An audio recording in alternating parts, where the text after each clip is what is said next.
pasar al análisis de supervivencia. ¿Qué cosa es el análisis de supervivencia? Pues habíamos hablado, ¿no?, que hay un evento llamado mortalidad que puede afectar a la prevalencia y la incidencia. Y si una persona no muere hasta cierto tiempo, pues sobrevive, ¿sí?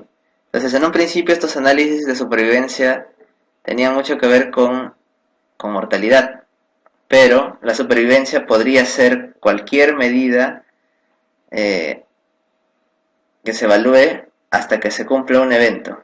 Es decir, el tiempo que ocurre hasta que tengas un evento. Podría ser no solo mortalidad. Por el término puede sonar que solo hablamos de mortalidad, pero una persona puede pasar cierto tiempo hasta desarrollar un evento como cáncer. Entonces, como vimos en la tasa de incidencia, ¿cuál será el tiempo hasta que ocurre el evento cáncer? ¿No? Para luego calcular la probabilidad de que una persona sobreviva o que no tenga cáncer. Entonces, nos interesa en este análisis ver cómo se comporta el evento. Idealmente tendríamos que realizar un seguimiento, como vimos en la tasa de incidencia, ¿sí? Ahora, en el ejemplo que les pusimos de tasa de incidencia, los seguimientos eran perfectos. Volvamos ahí un momento, ¿sí? Seguíamos a un sujeto y pues asumíamos que tenía el cáncer hasta el final del seguimiento. Y asumíamos también que teníamos los datos del sujeto durante estos 11 años. Pero en la vida real no es así. No siempre es así. Los seguimientos no son perfectos y acá tenemos un ejemplo claro para tocar el tema de censuras. Censuras es un concepto muy importante en la ley de supervivencia. ¿Qué quiere decir? Que podemos hacer un seguimiento a las personas, pero pueden haber muchas razones por las cuales el seguimiento no se complete. Puede ser que perdamos al sujeto en el seguimiento, puede haberse cambiado de dirección, de contacto, no lo ubicamos. Puede haber muerto y de repente eso no era lo que estábamos observando. De repente yo quería evaluar el tiempo hasta que desarrolla, no sé, algún problema, hasta el tiempo hasta que desarrolla diabetes, desde que estaba sano, pero murió por otras razones y pues ya no aporta más a mi estudio. Entonces una muerte puede ser una forma de censura. Ojo, si el evento fuera mortalidad, o sea, si yo estuviera evaluando el tiempo hasta que muere una persona, entonces la muerte ya no sería una censura. Es justo lo que estoy evaluando. Pero en este caso, en el ejemplo que les puse, evaluar tiempo hasta que aparece diabetes y la persona muere, pues los datos ahí sí son censurados, ¿no? Solo se le sigue hasta ese tiempo, hasta el tiempo en que murió. También pueden ocurrir abandonos, ¿no? Una persona que estaba participando en el estudio y pues decidió retirarse por múltiples causas, siempre existen múltiples causas, se retiró. El otro tipo de censura, que lo coloco aparte porque no depende de los sujetos, es la censura administrativa. Quiere decir que durante todo el tiempo que seguía el sujeto no ocurrió el evento. Eso también puede pasar. O sea, sobrevivió a no tener el evento. Y eso se llama censura administrativa. Entonces, en el gráfico pueden ver, ¿no? Mientras que en los ejemplos de incidencia teníamos unos ejemplos muy bonitos, acá tenemos a un sujeto que empezamos a seguir desde el tiempo 0 y fue censurado por alguna razón a los 20 meses. El sujeto B recién entró, no entró en el tiempo 0, entró en el tiempo 8 aproximadamente, y pues fue seguido hasta el final y nunca desarrolló el evento que se estaba observando. El sujeto C también tal vez al mes 9 empezó a ser evaluado y fue censurado por alguna razón, tal vez abandono. Abandonó el estudio a los 35 meses. Y así, tenemos muchas causas de censura. Bien, con eso claro, podemos pasar a lo siguiente. Ojo, hay que recordar este tema de censura porque va a ser clave a la hora de los análisis. Entonces, como dijimos, y como dice el nombre, análisis de supervivencia, nos interesa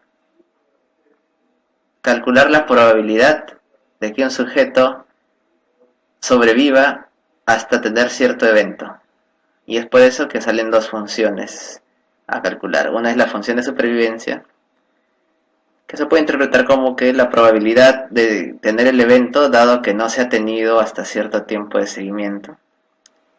Podríamos decir la probabilidad de tener el diabetes dado que antes no la has tenido y cuánto tiempo se ha demorado.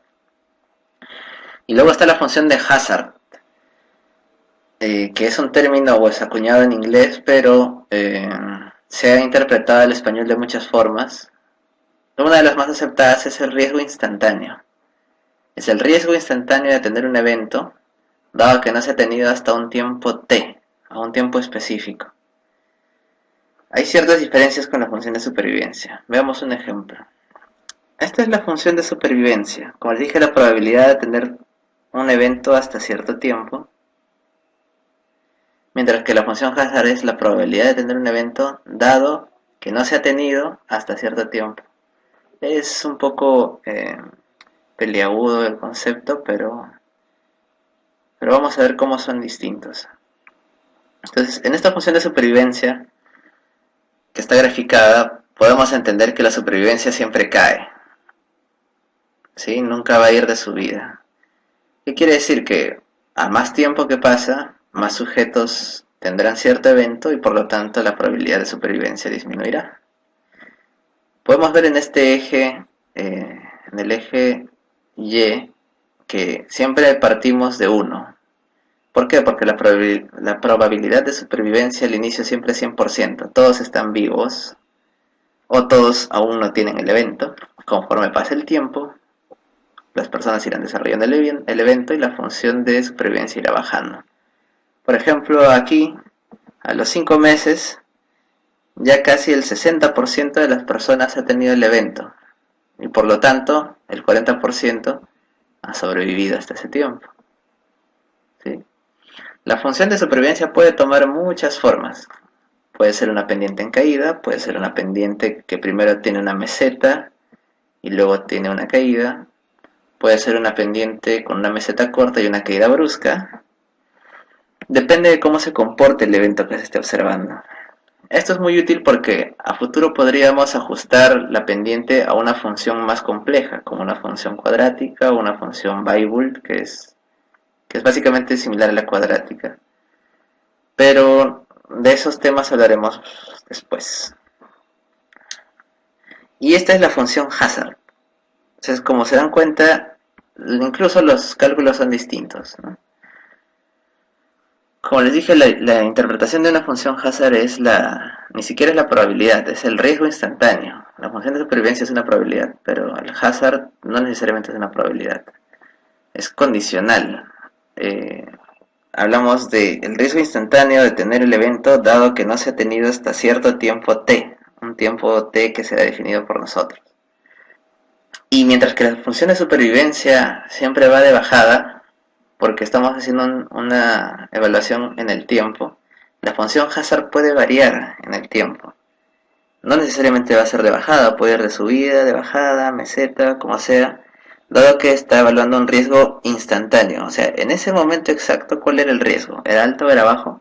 Probablemente más adelante ya no era alto, era bajo. Y de nuevo, más adelante era alto.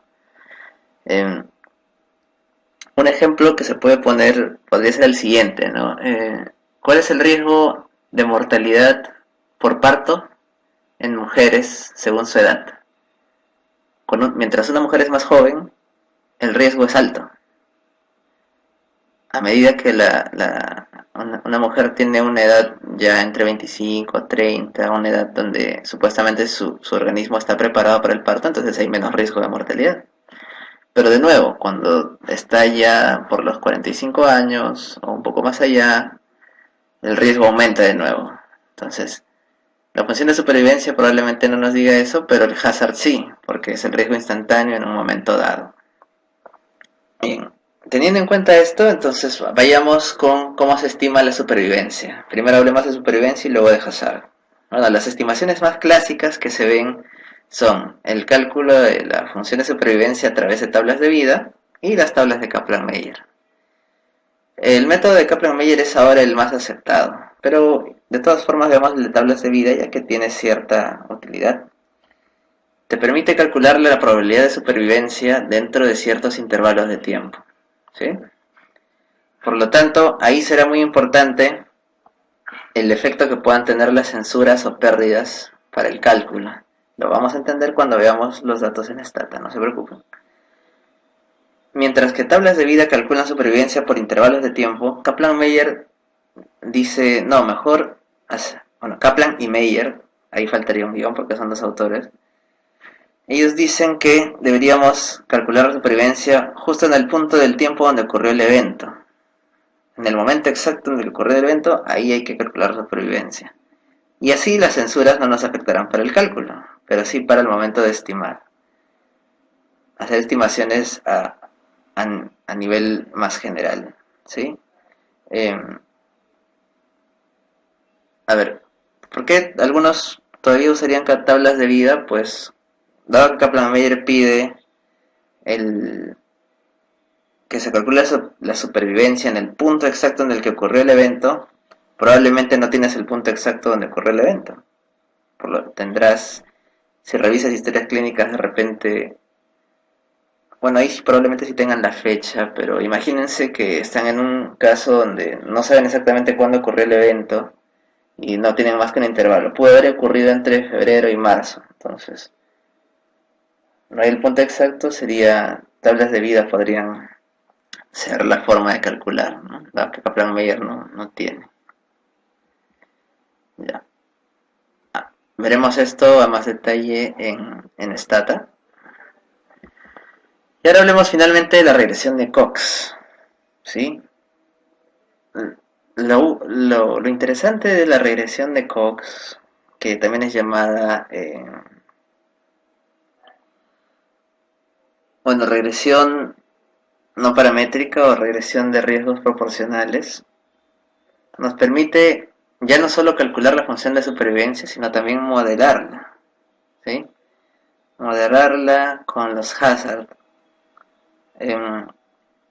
Tengo entendido que han tenido clases previas de regresión, por lo tanto entienden más o menos el concepto de modelamiento, ¿sí? Quiere decir que la función de supervivencia podría variar en base a otras variables, y la utilidad de la regresión es que podemos incluir esas variables y mantenerlas constantes para luego hacer una estimación más exacta de la función de supervivencia.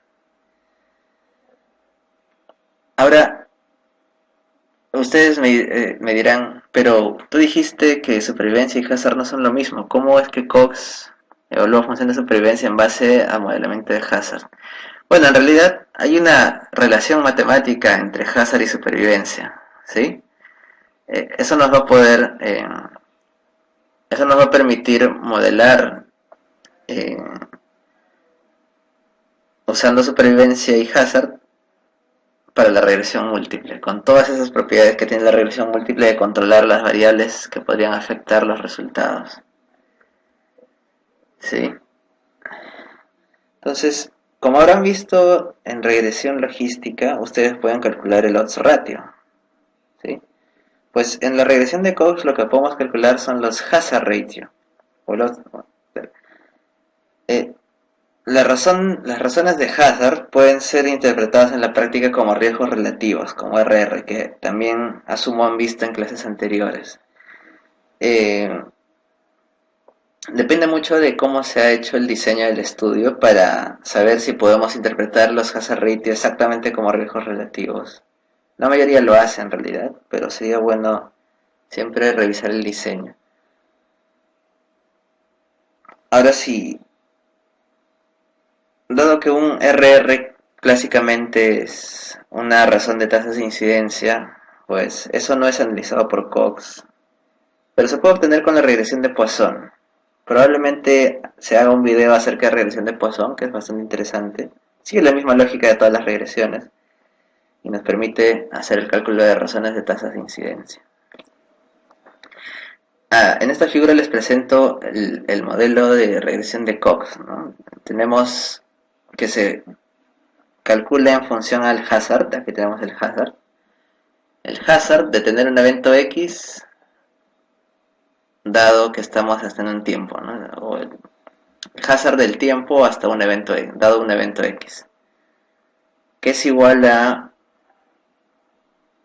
un hazard basal en el tiempo cero, multiplicado por una constante que está elevada a todas las variables que vayamos a incluir en el análisis, ¿sí? Dado que de esta forma no es interpretable, lo que se hace es logaritmizar el hazard de manera que luego tengamos este componente, que lo van a recordar en las clases de regresión múltiple y regresión logística, los betas. Una vez logaritmizado el hazard, se logaritmiza el hazard en el tiempo cero, que se llama hazard basal, y tenemos los betas. Entonces, si quisiéramos hacer una comparación entre alguien que tiene un valor superior versus un valor inferior, pues por identidades logarítmicas, pues una diferencia se transforma en una división. Y es precisamente esta división la que se interpreta como un hazard ratio. Piensen en ello como si fuera un riesgo relativo, o sea, como si fuera riesgo en los expuestos versus riesgo en los no expuestos. ¿Sí? No hay que complicarnos mucho. La fórmula se ve bastante compleja, pero se puede interpretar así: riesgo en expuestos entre riesgo entre no expuestos. Lo veremos en la práctica. Por ejemplo, aquí está, ¿no? Cuando x vale 0 y cuando x vale 1. Si han visto las clases de regresión logística, podemos asumir que x0 podría ser no estar expuesto y x1 estar expuesto. Entonces, al hacer la fórmula de regresión, podemos determinar cuál será la razón de estar expuesto contra no estar expuesto. Y es ahí donde regreso a la primera diapositiva cuando hablamos de diferencia entre razones y proporciones. ¿Cuál es la utilidad de una razón? Pues saber cuánto representa un numerador en base a su denominador. En este caso yo quiero saber cuánto representan el riesgo en expuestos a diferencia de los no expuestos. ¿Sí? Habrán visto que las interpretaciones de 1R o un RR son que si es igual a 1, pues no hay asociación. No, eso me diría que el riesgo en expuestos es igual al riesgo en no expuestos. Pero si esta razón fuera mayor a 1, digamos 2, yo podría decir que el riesgo en expuestos es el doble del riesgo en no expuestos. Esa es la utilidad de una razón. Entonces, eso tiene implicancias prácticas, ¿no? Si yo te digo, si el riesgo de estar expuesto a una condición es el doble, es el riesgo de tener una enfermedad estando expuesto a una condición es el doble de tener esa enfermedad sin estar expuesto, entonces tú puedes pensar que ese factor pues aumenta las probabilidades de causar la enfermedad. Bien.